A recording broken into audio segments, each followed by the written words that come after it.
Our next movie is another offbeat comedy that I liked a lot, too, although it certainly has nothing in common with The Golden Child. I think we can agree there. The name of this movie is Crimes of the Heart, and it stars three of the top actresses in the movies these days, Jessica Lange, Diane Keaton, and Sissy Spacek. They play the McGrath sisters, who were raised in a rambling southern mansion where their mother got national headlines by hanging herself and the family cat at the same time. Now they are reunited again after Lange comes back from Hollywood to join Keaton and Spacek at the old family manor. And the occasion, Spacek had just shot her husband in the stomach. The sisters quickly bail her out of jail. Lenny, I'm free! I'm free! Oh, babe, are you home? Oh, take me home. Let me take you home. We're going to go home right now. Oh, you okay, babe? Oh, was it terrible in there? I bet it was awful. Don't you worry.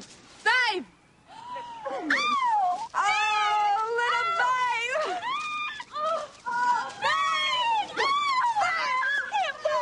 Spacek grows so disconsolate that she tries to commit suicide, but she's not very good at it. What the hell have you done? Nothing. Get up. Oh, baby. Come here now. Just sit down. Just sit right down here.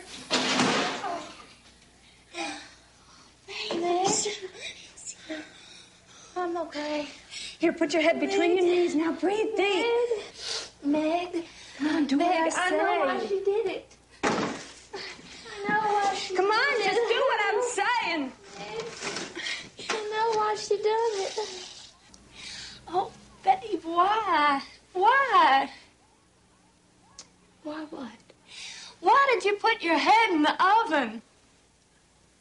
Oh, I don't know, Meg. I'm having a bad day. She is having a bad day. Earlier, she tried to commit suicide by hanging herself from the upstairs light fixture, but she pulled it out of the ceiling, and then she drags it downstairs on the floor behind her while she sticks her head in the oven. It may sound kind of grim, but actually this movie is oddly funny. Crimes of the Heart is based on the Pulitzer Prize-winning Broadway play by Beth Henley, which, when I saw it anyway, seemed to be a good deal more serious than this movie is. In fact, the film version develops into a genuine oddball comedy in which those three actresses seem to have a lot of fun bouncing off of each other. Now, sometimes when there are three big names in a movie, they all seem to be trying to edge each other off the screen and steal all the big lines, but not this time. Spacek, Lange, and Keaton create completely nutty, eccentric, weird characters who really do seem to have a family history together, maybe a mental history too. They have a lot of fun doing it, and I had a lot of fun watching it. I did too. It grew on me. It's a little bit talky for me, as a play usually is when it's translated to the screen, and I thought it's a little too clever for its own good. And if they had been a little looser, they would have been bounced more, if you will. I think the actresses actually saved some of the dialogue. I found there also, it is funny in this gruesome kind of way, and I also found the serious level, too, because there is Keaton's uptightness. And there is Spacek's purity in a world that's not as pure as she is, even though she's shot her husband. And then there's Lange, who's a freewheeling spirit, and there's a little touch of sadness there, too. So I actually think they pull it all off, but their overlay is funny.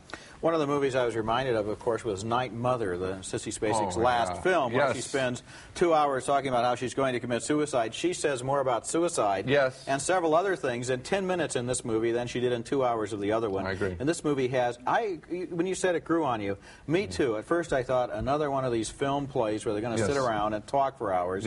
And then it really took on a life of its own, and it really had a lot of energy. I agree.